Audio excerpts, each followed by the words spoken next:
Hi guys, my name is Lielah D. Bangkaling, group number 18, with Leopoldo Faith. So, our tackle or our lesson for today is about Greek wisdom and ethics. Wisdom is the ability to think and act using knowledge, experience, understanding, common sense, and insight. So we have the three Greek philosophers. Philos means love. Sophia means wisdom. So first, Socrates. Socrates is the one of mankind's greatest teacher. Born in Athens circa 469 before Christ. Teacher of Plato, he used a teaching method known as Socratic method. So ipinanganak siya sa Alopic, Athens at ang kanyang mga magulang ay sina Sophroniscus at Phaenarit. Socrates is the father of Western philosophy. Dahil isa siya sa mga nagtatag ng Western philosophy at nagbibigay aral sa iba at politiko ng Athenians. Dahil sa kanyang karunungan, nakapaggawa siya ng pamamaraan at ito ay ang Socratic method. Naging estudyante din ni Socrates ang mga kilalang philosophers na sila Plato at Xenophon. Second is Plato. Plato is Socrates' student, founded the academy, first institution for higher education. First Western philosophers whose writing are survived.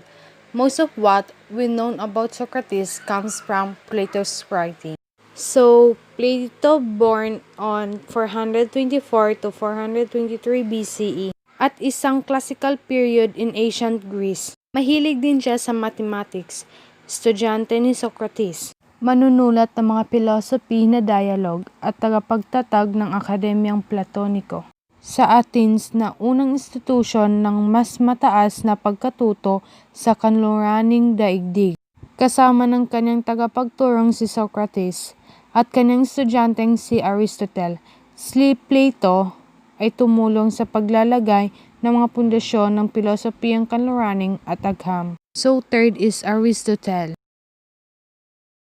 Aristotle born on 384 BCE or March 7, 322 BCE. Aristotle taught that the proper way to solve the problem of man is to first inquire into the true nature of man. That thought means, ang tamang paraan para malutas ang problema ay tuklasin at idiskubre kung ano yung katotohanan. Because the Greek wisdom believes on what the thing they discover, or the thing that they surely know that have a proof just like experiment. You cannot even say and tell that it is the answer without doing a process of discovery. These three philosophers believes that man's soul pre-existed his body. The Greek wisdom philosophers also believe to the pre-existed life means before life.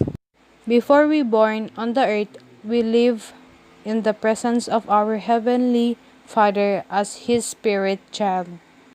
Pre-existed life means bago tayo pinanganak sa mundo, nabuhay muna tayo bilang espiritu. Example na lang ng mga yan ay diba minsan ay nakakagawa tayo ng mga bagay na sasabi natin na parang nangyari naman or ay napanaginipan ko to. Then, you don't know how to explain your thoughts. Basta natatandaan mo, nangyari na yun but through your pre-existed life. The cosmic computer. Reflecting on the pure mind of the perfect man, visualized by Plato and Socrates, equipped with all the knowledge of the all things, we see such mind equivalent to a cosmic computer brain in this our third generation age of computer. First is both have limitless, potentially infinite memory.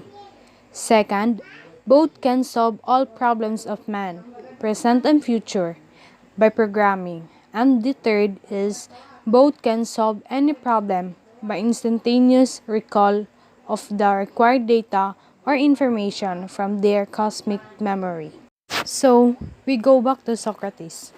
So, di ba nga, because of his wisdom, nakapagawa siya ng isang method at tinatawag nilang Socratic method. Sa pagnanais ni Socrates na baguhin at mapaganda ang moral and social status in his time in his community, ay itinahak niya ang isang landasin na pagiging isang teacher. He is teaching. But Socrates had a strange style of teaching. He goes to the marketplace, sa palengke na they called Greek Agora. At doon siya nangangaral using his question and answer na pamamaraan ng pag-aaral. In teaching, Socrates ay gumagamit ng dalawang process methods to teach the student. First is called ironic process. Ironic process is served to make the seeker after knowledge clear his mental decks for action. It rids the mind of prejudice and leads to humble and sincere confession of ignorance, so that students can clean their minds. Sa process na ito, nais ni Socrates na maalis ang pagtatangi or tinatawag nating prejudice at pagkiling o biases. Sapagkat, ayon sa kanya, katulad ng basong puno ng tubig, kailangan itapon mo muna ang laman nito para ito ay malagyan muli ng tubig. Pagkatapos ng paglilinis ng kaisipan or tinatawag nating ironic process, ginagamit naman ni Socrates ang tinatawag niyang meiotic process. Meiotic process is a form of cooperative argumentative dialogue between individuals based on asking and answering questions to stimulate critical thinking and to draw out ideas and underlying presumptions. For short, draw truth out of the pupil's mind, done by means of dialogue or conversation. So, upang palabasin ang katotohanan sa kaisipan ng isang estudyante sa pamamagitan ng dialogue o usapan na kung saan ay nagtatanong siya at ang estudyante ay sumasagot. Very famous method ang method ni Socrates na question and answer. Next is man and virtue. Knowledge is inborn virtue, is a natural endowment. Self-knowledge is the source of all wisdom. Then the only way to acquire virtue is to know what is in the mind, in the self. Virtue, true knowledge of one's self. Ang pamamaraan upang makamtan at mapanatili ang kabutihan ay ang pag-alam natin sa kung ano ang nasa isip natin at pagkilala sa ating sarili. Ayon kay Socrates, ang kabutihan ay likas sa tao. Ang tao ay likas na mabuti. Ang kabutihan ay nakadepende sa kaalaman at maaaring sabihin ang kabutihan ay ang pagkakilala sa ating sarili. Ayon din sa kanya, ang kaalaman ay kabutihan. Ang kamangmangan ay bisyo. Ang taong nakakaalam ng tama ay siya din makakagawa ng tama. Ang knowledge ay parehong theory at practical. Ang kaalaman at kabutihan ay iisa. Ang tunay na kaalaman ay yung binabago ka tungo sa kabutihan ng iyong nalalaman. The man and the problem of evil. So according to Socrates, evil is the result of ignorance, the opposite of knowledge. So, ayon kay Socrates, ang kasamaan ng tao ay bunga ng kanyang ignorance. Ito ay kabaliktaran ng knowledge or kaalaman. Nakakagawa ng masama ang isang tao dahil ang kanyang kaalaman ay hindi ganap o hindi pa sapat. Ayon kay Socrates, ang tao ay katawan at kaluluha. Ang tao ay bagay at katwiran. So classmates, gusto ko lang ipaalam na si Socrates ay namatay sa loob ng bilangguan. Hindi dahil sa sakit, at hindi dahil sa pinatay siya, kundi siya ay nagpatiwakal, uminom siya ng lason. So next, the ideal man and the perfect man.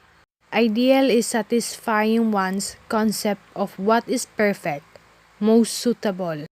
And next, perfect. having all the required or desirable elements, qualities, or characteristics as good as it is possible to be. Si Plato ay isa sa pinakadakilang estudyante ni Socrates. Katulad din ni Socrates, si Plato ay naniniwala din na ang tao ay binubuo ng katawan at kaluluwa. At kanyang pinatotohanan ang nature ng tao. Bilang isang tao, nag-iisip, may kaalaman, at may kaisipan. Plato propounded the view that the man in his present earthly existence is only an imperfect copy of his real original self, the perfect man in the realm of ideas. Naniniwala si Plato na ang tao sa kanyang makamundong pag-iral ay isang imperfect o di ganap, at siya ay kopya lamang ng kanyang tunay at original na sarili sa kaharian ng mga idea. Sa pamamagitan ng pag-alam at pagpatuloy na pag-alala ng kanyang sinaunang sarili at patuloy na paggagaya sa huwaran. Example is sa pamamagitan ng paggawa ng mabuti, ang tao ay ayon kay Plato ay makakabalik sa kanyang kaganapan o perpektong sarili mula sa kanyang matagal na pagkulong sa kanyang katawan bunga ng kasalanan. Ang tao bilang imperpekto sa ngayon ay magiging perpekto muli. Mangyayari ito ayon kay Plato sa pamamagitan ng palagian at patuloy na pag-alala at paggagaya sa ating sinaunang sarili. The one and the many.